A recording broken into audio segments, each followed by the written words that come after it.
Hi, I'm Dr. Tina Sagosho, and I'm here with my husband, Dr. Davin Zernin, and we are introducing our first episode of His and Hers. So we have questions that were submitted by the audience members. Yes. I want to thank them very much. Thank And what we've done is we've decided to limit it to a little bit. We chose 5 questions each. Some of them correlate and others don't. And so we have the questions, and I drew up some little cards. We're going to just draw. We don't know what questions we're answering. Randomly, that's a good word. And we're just going to answer these questions, and we're going to be truthful, and we've got some wine on board. So, shall we? Okay. Dive right in. So, tell you what, I'll have you pick. I get to pick the first one. You get to pick the first one. Oh, not that one. No, you got two. Just pick one. Trying. Okay. Okay. It's number 17. Okay, so D and T, that means we both picked 17. So Okay. that's a combo platter number 5. 17. Question is, what's something you're really excited about for the next decade? Now, for people who don't know, decade is 10 years. So that would make it next 10 years.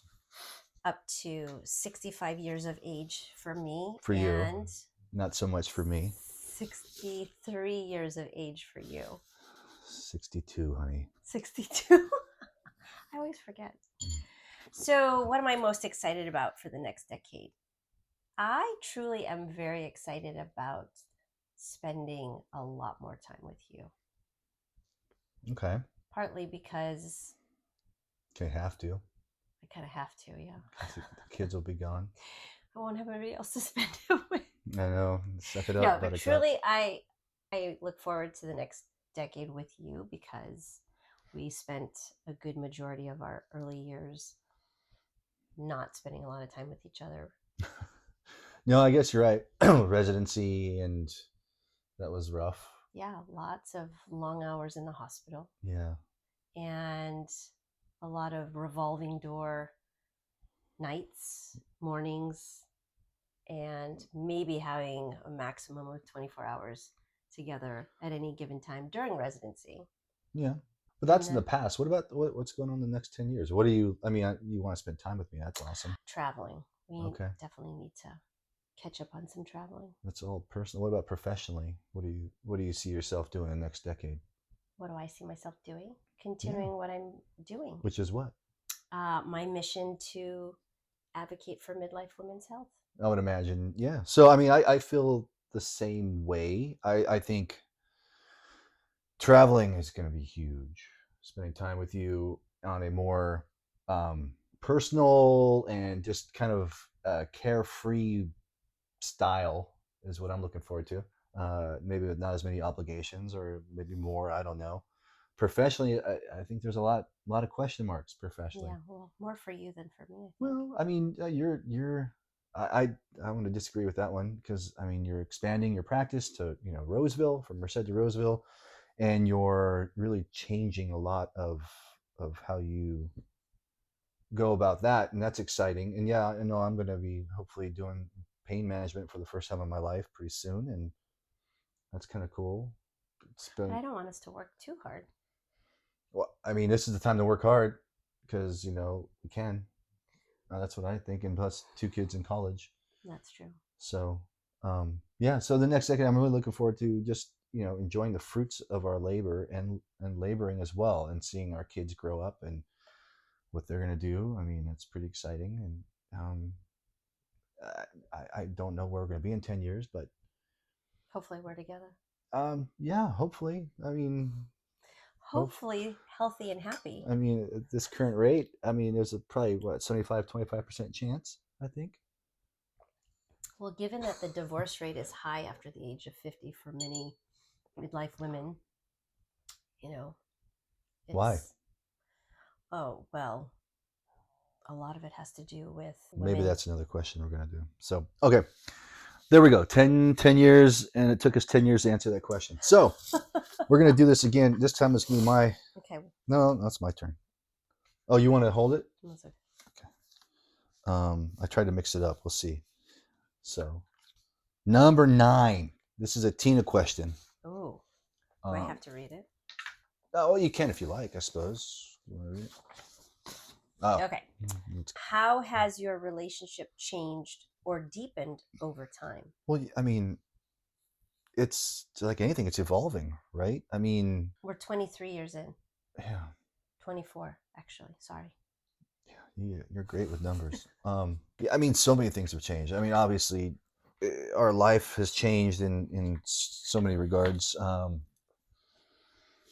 From like you said, the residency when we're putting 80 hours a week each, and then with a child, and then then we come out here and we're all of a sudden we're working in California and starting our lives out here, living in a house with my parents, and just how we had to navigate that. And then with my mom passing, obviously, and then taking over the house, moving into the house, buying the house, and I think we've had our ups and downs for sure. There's always been moments. There's always moments Yeah, in for the sure. past where kind of like I'm like, what the hell am I thinking? Well, I And know then that I even, realize I know what I'm thinking, and I'm very happy about that. well, I know for myself, I think I had to really let go of the bitterness I had.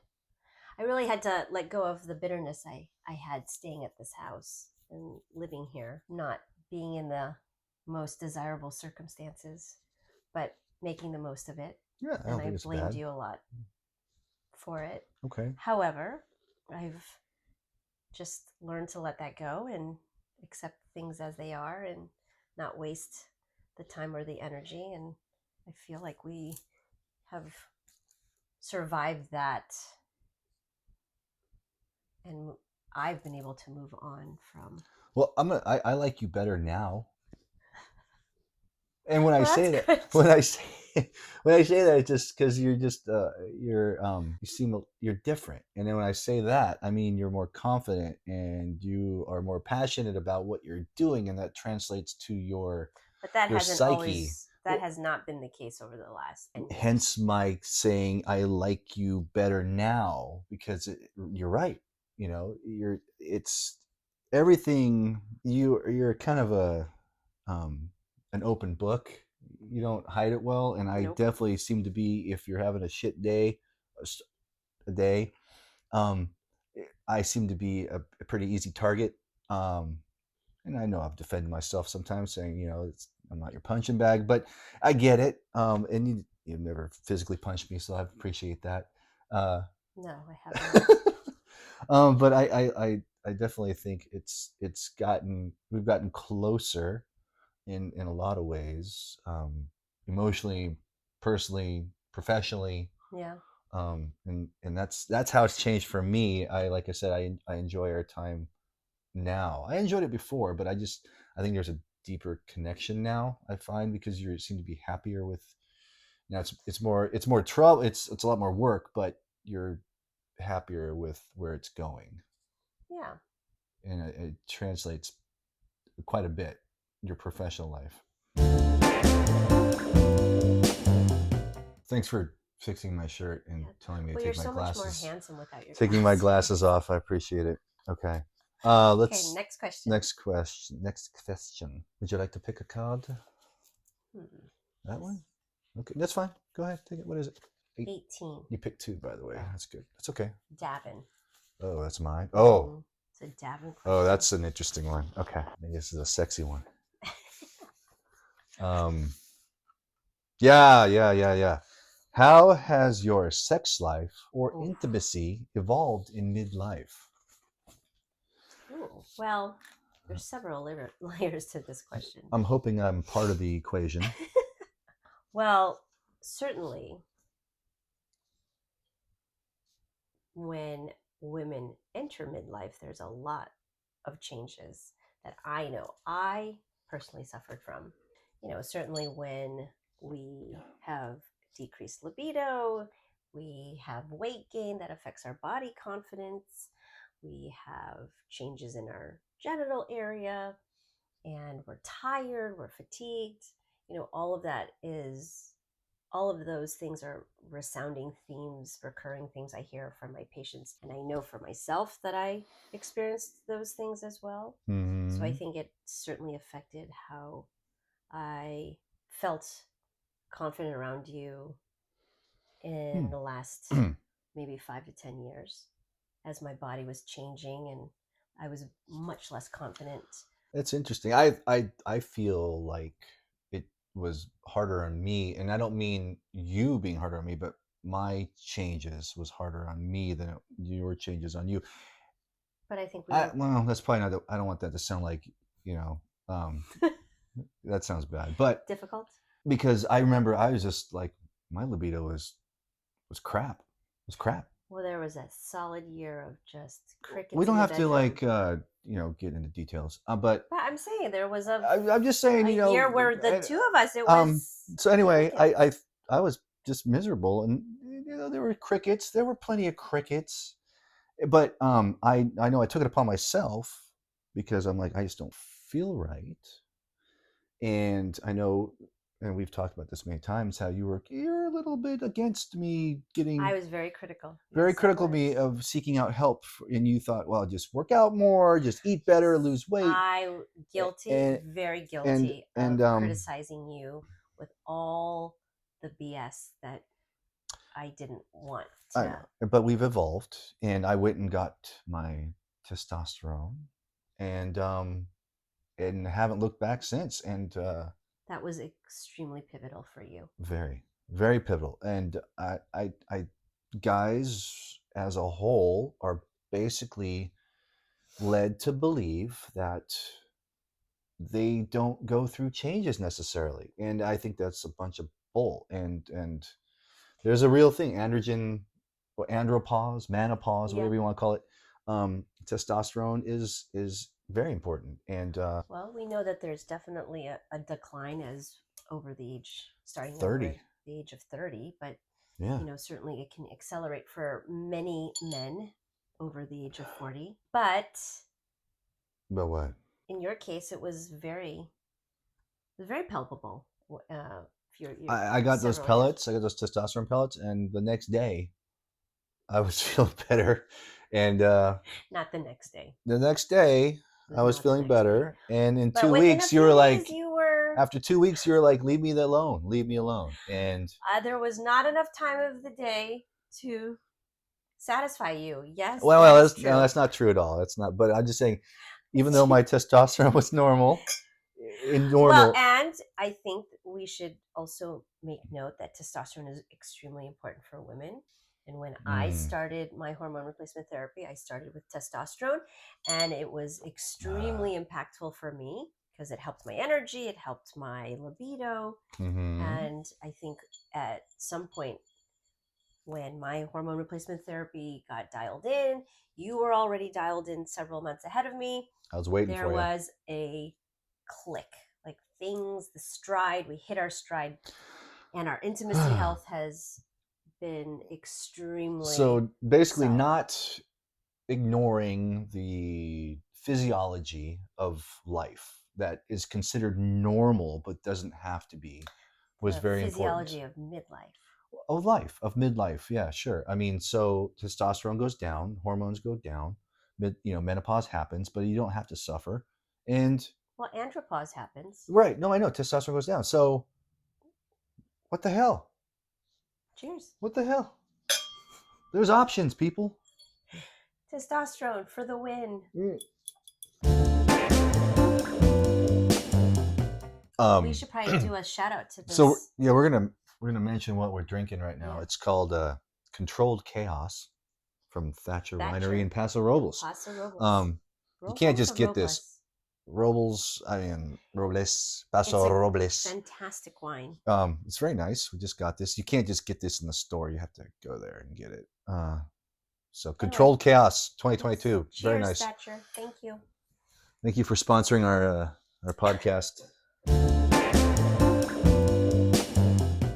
What role does friendship play in your life now compared to your 20s or 30s? And actually, this is a very interesting question. I did some research today, Oh. and yeah. Anyway, so Well, Does your research support that women have more friends than men? It doesn't support. It doesn't necessarily say that, but it basically says that men, as a whole, in midlife, over 50, are basically don't have a lot of close friends. And I got a corner here.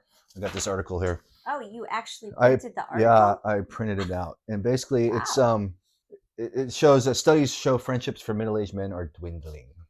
And I've been complaining about this for quite a while, actually, with Yes. you, that I don't have a lot of close friends around here. That I mean, I have lots of people I'm friendly with, and Correct. that I enjoy being with, but I don't have those close friends around here. Yes. Got very close friends, distances. It even mentions people, like articles with people in there, like a guy will have a friend, a best friend that they consider, but they don't talk except for every 2 to 3 years, and they just Yeah. Well, catch up. And that's very much the case with you and your two friends from college. yeah, Ted You and don't see Tim, and them then very but often. Pete and Chris. I mean, I'm really close with them. Every time we get together, it's It's amazing. every couple months. But like around here, I don't have that. No, you don't. You don't have a lot of friends. I have People that you know and that you're friendly with, correct. But I tend to be the one that goes out with my girlfriends more often, plan trips with them, right. go away for the weekend. Yeah, no, we have a once in a while, but it just seems like it's harder for I'm not sure why. I don't know if maybe guys just don't make as much effort, or I one of the things the article said was something about like friends, like we don't open up as much because it's considered feminine, and there's I this don't think that weird. that's your issue. I No, but think it's that you like are a very much just an introvert. toxic masculinity. I do gather power from being by myself. I Yeah. get a lot of energy from that. It's true. But I also like to be social at moments. I Yeah. think I'm Well, like I an think that's ambivert. I'm an why. ambivert. That's a What, term. I just learned that. what does Ambivert. that mean? I, moments I want to be an extrovert, but not all the time I'll be an introvert as That's well. why I think you got into community theater. I That think was your so. midlife. My midlife crisis wasn't drugs or women or cars. It was musical theater Yes, it was with a vengeance. with a You were vengeance. in a show every I know. And three to thank four you for months. supporting me for that. I do Yes. enjoy it, and I'm waiting Well, for the I next was one. extremely excited about And that. it's been fun. I know that was kind of like I kind of hijacked that. Well, friendships for me, the role it plays is I have. Well, you just told me that you were. I'm gonna use the word flabbergasted. You were flabbergasted that your friends really had no idea about all these things that you're doing now and how they affected them. Right? Well, there's a big difference between my relationships with my girlfriends from college, who I've only seen every so many years, as opposed to my girlfriends that I have locally. No, but I mean, I'm sorry. Excuse me. But I mean that how I don't know. I want to say naive, but maybe Well, ignorant of. of what I do. No, not what you do, but just basically all the options that they have available to themselves. Oh, being midlife or Yeah, menopausal. menopausal. Yeah, yeah. I was a little surprised by some of the lack of information that. A little. Okay. But then again, I'm so immersed in what I do for midlife aged women, for menopausal patients, perimenopausal patients. So I think it's a little bit biased because I live and breathe treating, counseling, and advocating for midlife aged women. But these are all very educated women, very accomplished Of women, course, and and they I still so have I these very therein goes the point that it doesn't need you don't need to be educated. Every midlife woman's experience, it's a universal experience regardless of education. right. Right. And that's why So you got to fight the fight, I definitely have to fight the fight. because it's a fight. Yes. It's a fight. It's always a fight. I mean, the emotional component that I feel is singularly fulfilled by my girlfriends is just the validation and the universal experience that we go through as women, especially in midlife. We're going through our hormonal changes, we're going through body changes, and we find that support and that connection of that universal experience with one another. But I mean, you were telling me that one of your friends got divorced in last year, and you had no idea. But she shared that because she wasn't ready to No, I know. It's share just, but it's that. amazing, right? These are people you keep in contact with, and you were there for her, and she was moved on. It's interesting. It's amazing that all these changes happen. So Yeah. many changes happen now. 20s and 30s are just like 20s and whatever, 30s, you're and everything's just kind of on. It's like rolling at a speed of 100 yeah. or 1,000. Now we're just sitting back and cruising, right? Yeah. In the fast lane, letting people pass us on the right. On the right, That's right. we need to Because get we're out of still the going. left We're going lane. the speed limit, but we're hanging out in the left lane. All right. Here's cheers to that. Okay. Okay. And yeah, one day I'll have a good friend that's local. I can't. I don't I'm mind being looking. your good friend all the time. Well, I mean, you are my best friend, but I'm not your best friend. So That's not true. you know what I mean. But go ahead, please pick one. You are my best No, friend. that makes me sad. You are my best friend. Just pick one. What do you? Trying. Okay. Okay. 5. Well, then we got to pick another one. So the ones that we picked together, Oh, I that's right. put 2 of them in there because Oh. you should have a better chance of having those, right? That's how I looked at it. Why do you make these cards so difficult to I don't. pick? There's no cards. What is Okay, that? see, that's 2.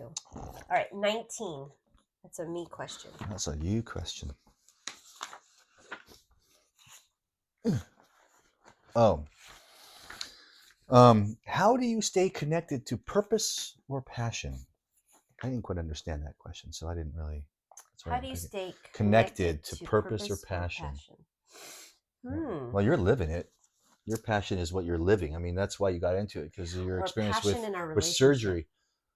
Well, I mean, it could be whatever you Is want. there But purpose in our but relationship? I was thinking because of you and your experience with just the operating room and surgery and the way you were going through menopause and how it affected you. That's Yeah, that was a real and how big you're like, deal. this is wrong.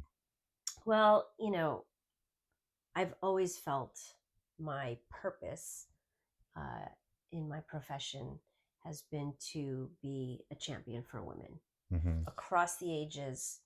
And I have been blessed and privileged with that, with having patients as young as 8 and as patients as old as 95. So 8. I've really been privileged with that part of my career. And that's where I felt my most sense of purpose. As far as my passion is my work. I love what I do. Why? It fulfills me. Now, as the obstetrician part of my career, I can't think of a better moment than ushering a woman into motherhood, and the sheer joy of that moment with another family. You're right. Not too many people get to experience that. Yeah. I did. And I was really good at it. I got to experience that for a little while too. And that, and I'm glad I purpose switched. purpose and passion, right? I think it's almost, it can overlap in so many ways.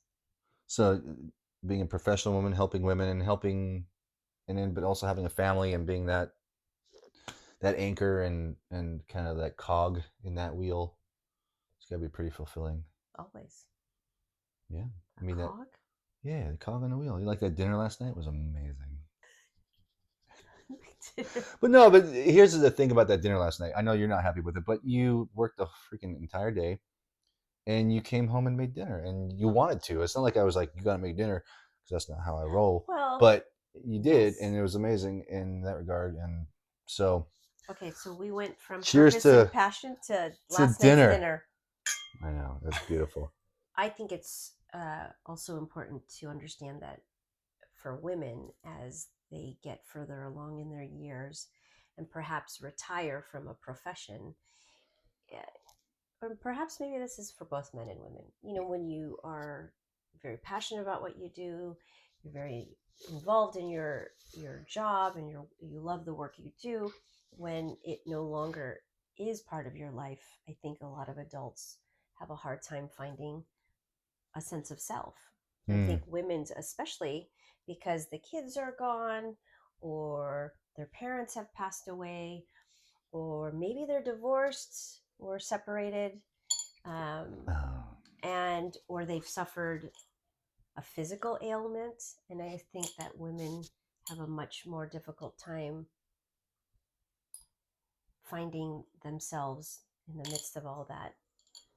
I guess life happens, and Do you Sometimes think it's because of that women have more responsibilities in the family, or like maybe that, or like they're I don't know that they actually have more responsibilities. I just think to take more they take responsibility? on more Right. responsibility I because you could have done all the cooking, you could have done all the cleaning, I don't. you Yeah, could have no. done all of the laundry, but you didn't. I do. I do hate laundry, and I don't mind cooking, but I'm not good at going in the kitchen and just seeing stuff and making something. I have to like plan it out. Um, but I mean, I so how do I stay connected with my purpose or passion? I've discovered I love working on my car, and that's a new one. That's a new passion, and I've probably spent a lot of money, and now I'm looking at a business opportunity with my car and DIYing that. But also, I think my lack of, and this kind of goes back to the last question a little bit with friendships and whatnot, and how I kind of felt like I was Hmm. lacking a lot of that kind of that outlet, that moment of just connection with people. With, and that's where And how I throwing found it. yourself into something That's that how I you, found the theater, and I find that yeah, I that's really true. enjoyed that relationship with these people that I probably wouldn't be hanging out with otherwise. Yeah, no, Um, for sure. just That because of is my something I noticed. I saw that you really thrived in that community of people who you we're could all misfits and that was good for we're all a you. little weird. That was good for you. You know, cheers Cheers to to being being weird. weird because I I am don't think definitely. you're weird. Oh, I know. I keep it under wraps. Number 12. This is a Tina question. What are the biggest myths about midlife that you'd like to debunk? Hmm. The biggest myths about midlife that I would like to debunk. Hmm. Where do I start? The beginning.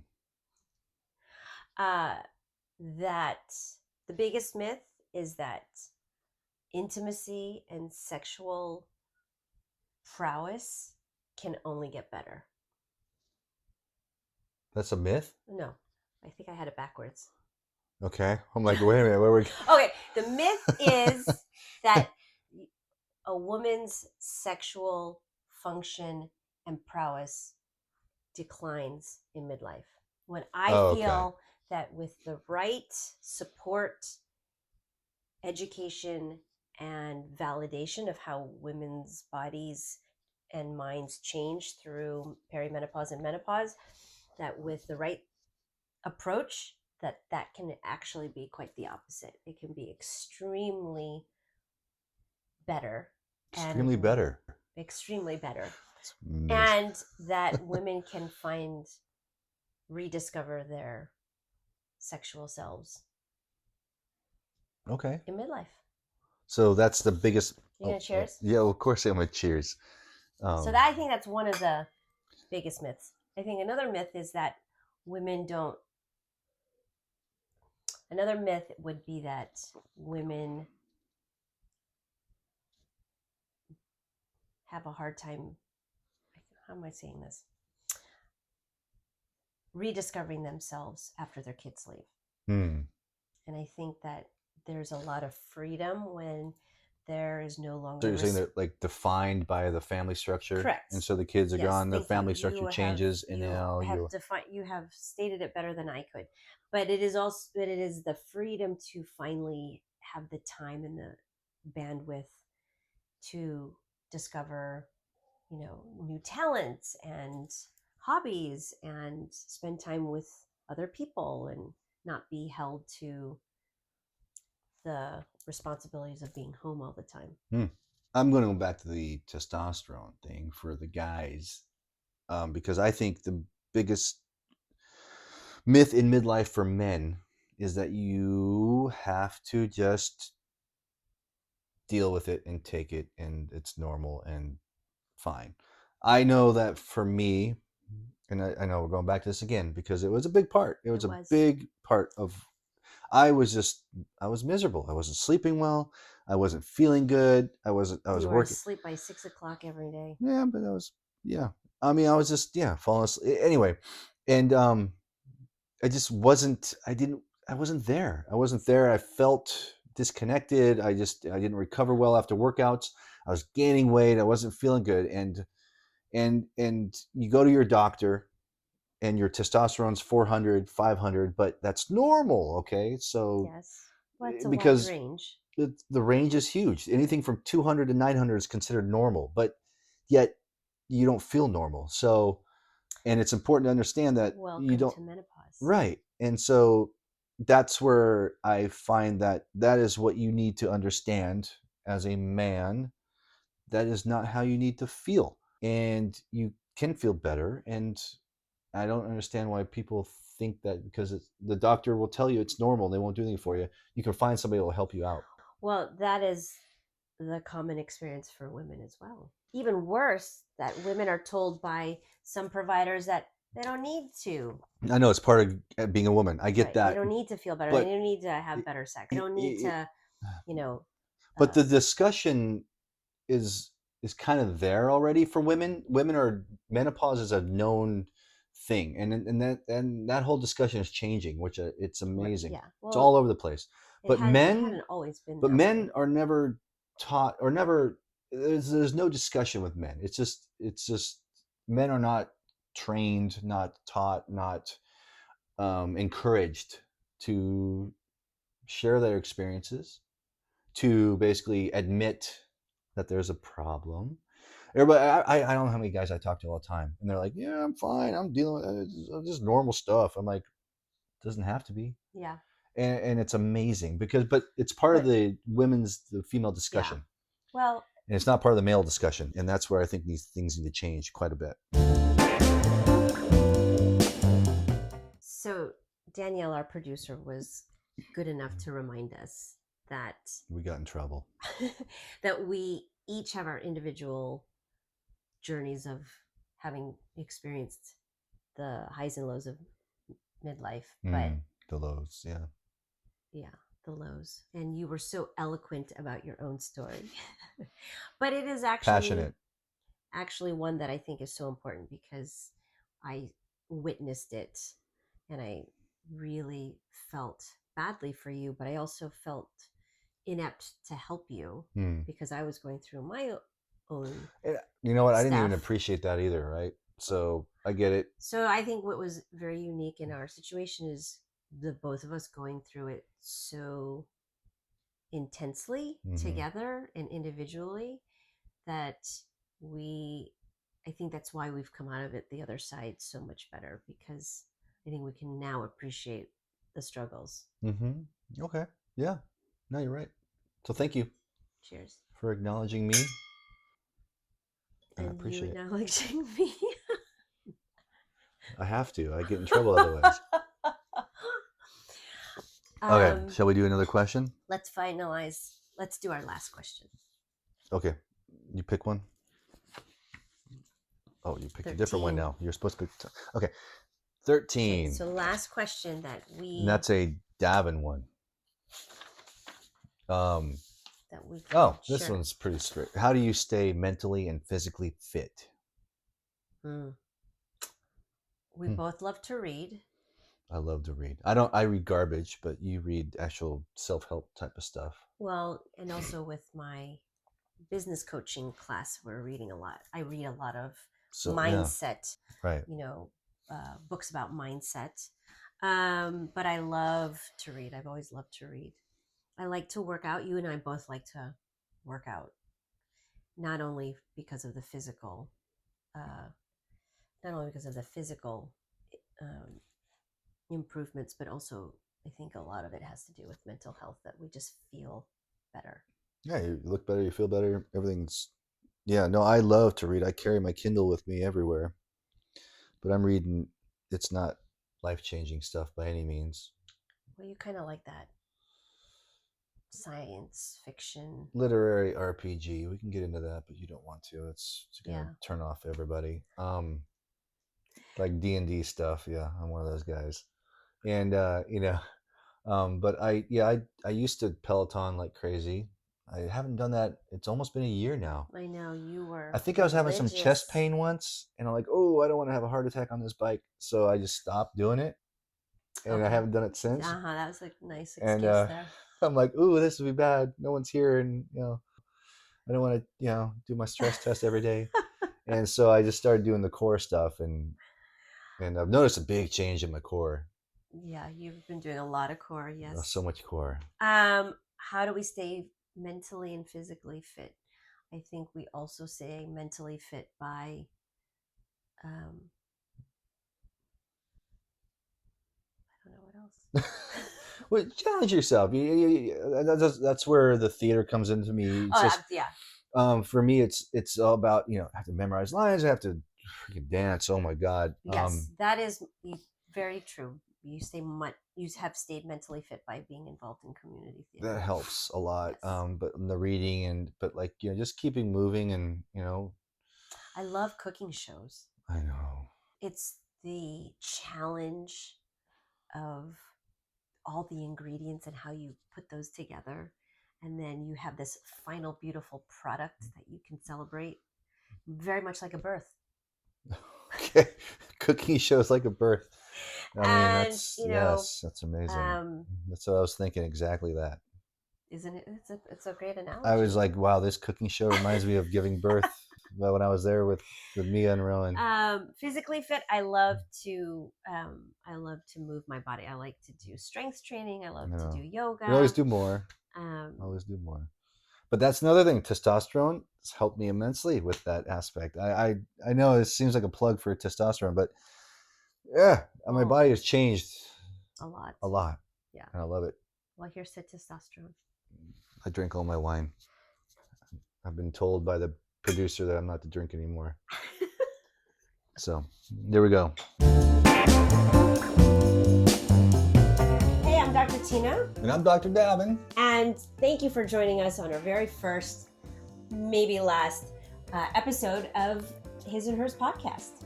And it's important to know that all of us are part of this midlife conversation. Yes. And we're here to expedite that and to push it forward and just to let you know that it's real. And we're all here. in this together. And that's it. Thank you.